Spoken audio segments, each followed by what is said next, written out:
What's going on? YouTube, listen up, young elder gang. This is Shalonda Lewis at you with another banger. Please make sure you like, subscribe, and share this video, fam. I hope this video get at least 100,000 likes in this video. You will find history definitions, scripture information, and best of all, what we Americans have been deprived of from the beginning. The truth, keep in mind, this content used in this video is intended for entertainment, educational and informational purposes only.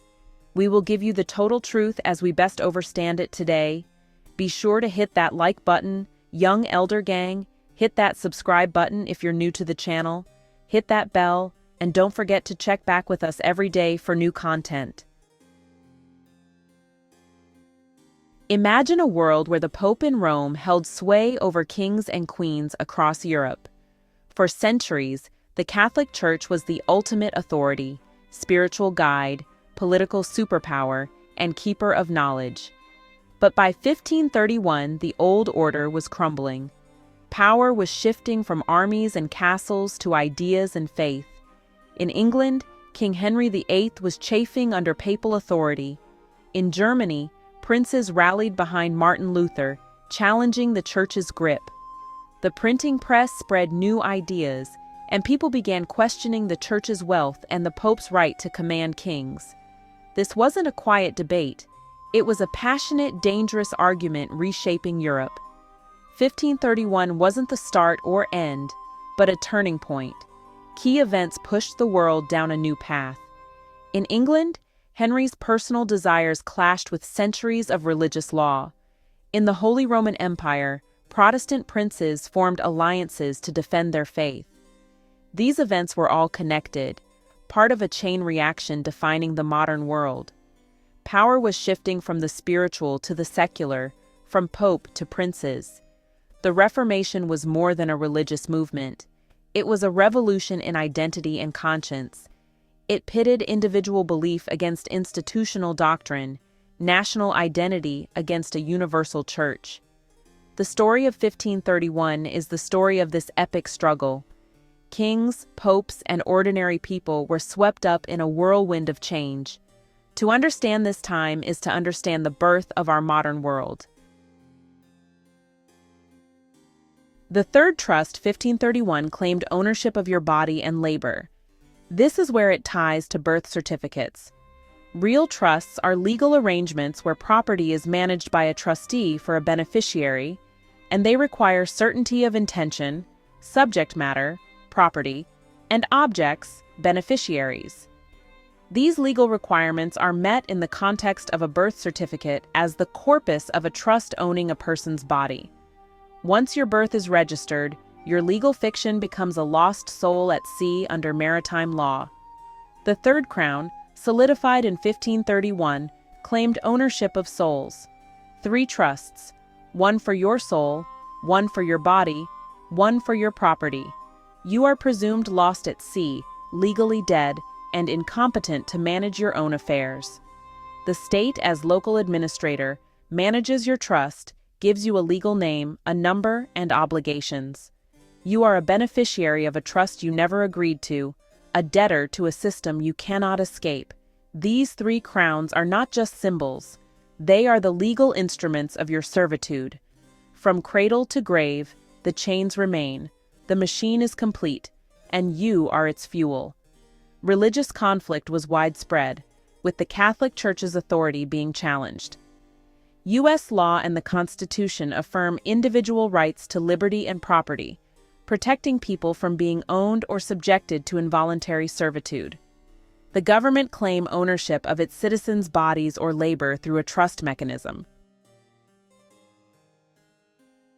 In 1531, Lutheran princes in the Holy Roman Empire formed the Schmalkaldic League to defend their faith and territory against Emperor Charles V. European powers, especially Spain and Portugal, were expanding their empires. In New Spain, Mexico, the authority of the Spanish crown was being centralized. In the Kingdom of Congo, Henrique, the first African bishop, died in 1531. A devastating earthquake and tsunami killed over 30,000 people in Portugal. The Pope in 1531 was Clement VII, Giulio de' Medici, 1523–1534. His papacy was marked by significant political turmoil, including the sack of Rome and the start of the English Reformation, when he refused King Henry VIII's request for a marriage annulment. Medical regulations, 1531. Pope Clement VII did issue rules in 1531 for the oversight of human cadaver dissection and medical tests, which can be seen as a primitive code of medical ethics. But this related to scientific study and not general ownership of living bodies.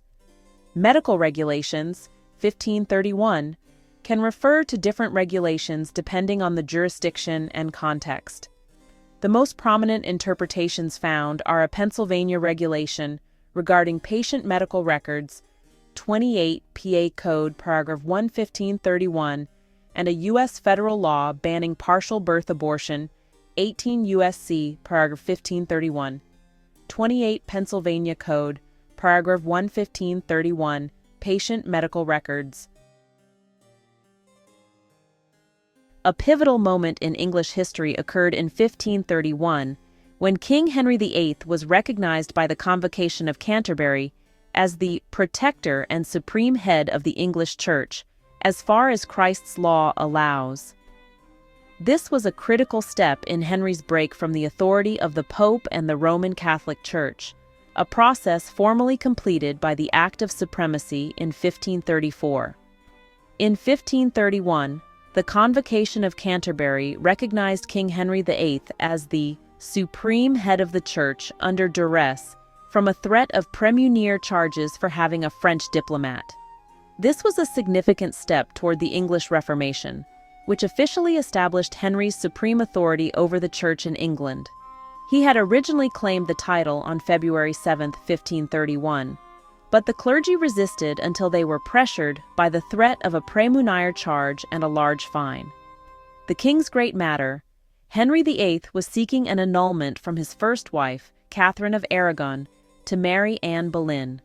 The Pope was delaying the annulment, leading Henry to seek a way to assert his authority over the Church in England. Premunire.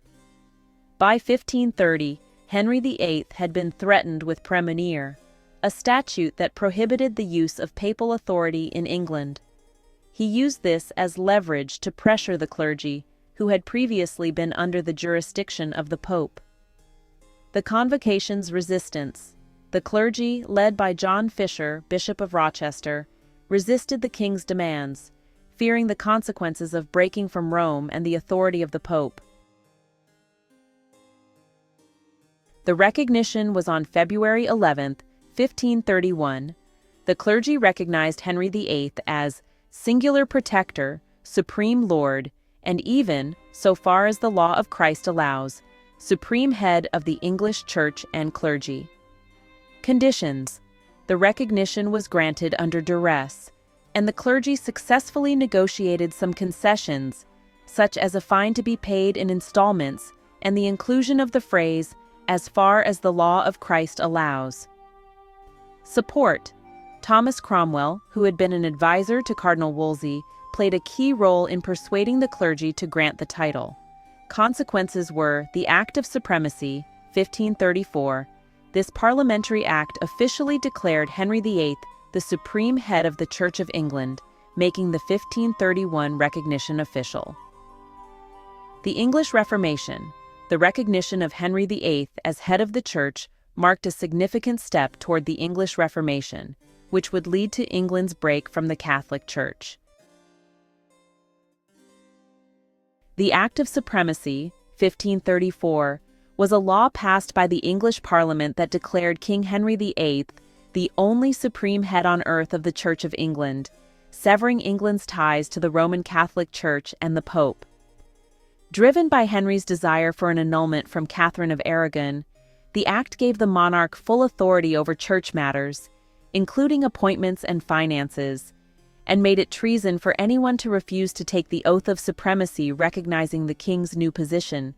This fundamentally shifted religious and political power to the crown and paved the way for the English Reformation and the establishment of a national church. King Henry VIII's desire for an annulment. Henry wanted to annul his marriage to Catherine of Aragon to marry Anne Boleyn and have a male heir, but Pope Clement VII refused to grant it. Growing anti-clerical sentiment. There was existing popular discontent with the perceived corruption and mismanagement of the Church. Political and nationalistic factors. The act was influenced by a growing sense of English nationalism and a desire for the Crown to have greater control over the country's affairs, including its wealth. Supreme Head of the Church. The Act officially established the monarch as the supreme head of the Church of England. Power over ecclesiastical affairs.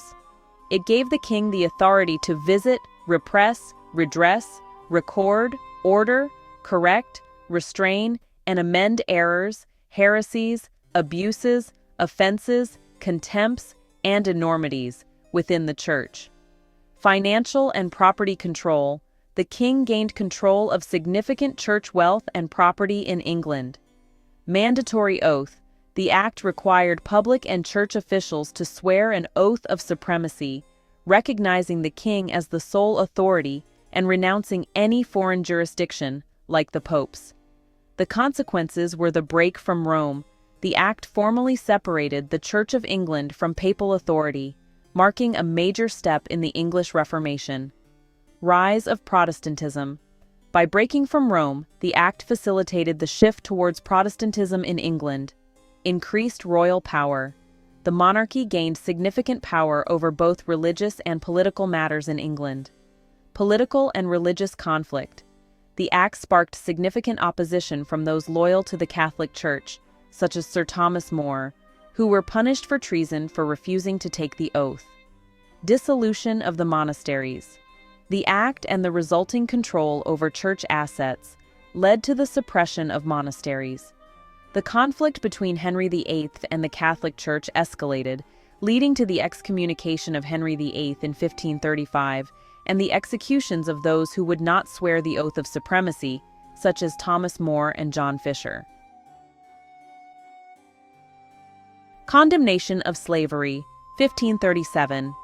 Pope Clement VII's successor, Pope Paul III, issued the papal bull Sublimis Deus in 1537, which forcefully condemned the enslavement of the indigenous peoples of the Americas, declared them to be rational human beings with rights to freedom and property, and denounced any idea to the contrary.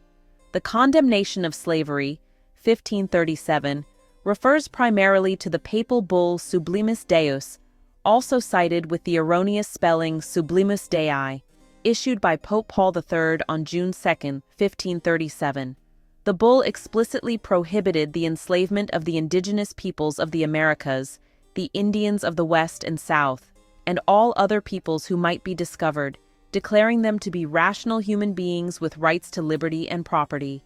Pastoral Officium, a brief accompanying bull that imposed penalties, including automatic excommunication, on those who failed to abide by the teaching and continued to enslave Native Americans.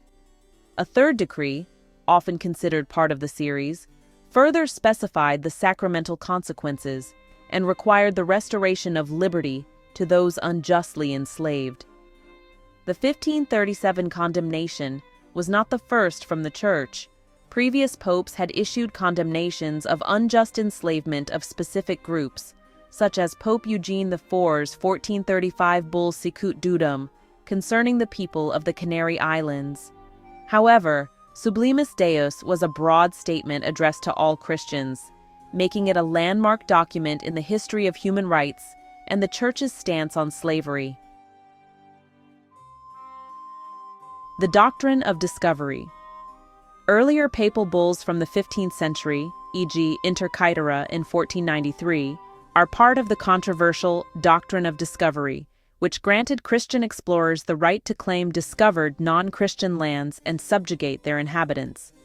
However, these bulls focused on territorial claims and colonization rights, not a generalized claim of ownership over all human bodies and labor for the Church's private utility, and even their principles were later countered by Sublimis Deus. In the Holy Roman Empire, Lutheran princes and cities formed the Schmalkaldic League on February 27, 1531. This alliance was established to defend their religious and territorial interests against the Catholic Holy Roman Emperor Charles V, marking a significant organized political and military response to the Reformation conflicts. In Mexico, the Roman Catholic title and image of the Virgin of Guadalupe made its first apparition to Juan Diego Cuauhtlacoatzin, an Aztec convert, in December 1531 at Tepeyac near Mexico City. This event became a cornerstone of Mexican Catholic identity and evangelization. Death of Huldrych Zwingli. The Swiss religious reformer Huldrych Zwingli was killed in the Battle of Kappel on October 11, 1531, which saw the defeat of the forces of Zurich by the Catholic cantons. Global conflicts and exploration. Spanish conquistadors were active in the Americas. Francisco Pizarro defeated native inhabitants on the island of Puna off the coast of Ecuador, a precursor to the conquest of Peru, which began in earnest the following year.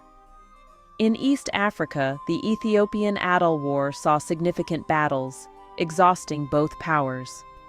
Natural disasters. A major earthquake in Lisbon, Portugal, killed over 30,000 people on January 26, 1531.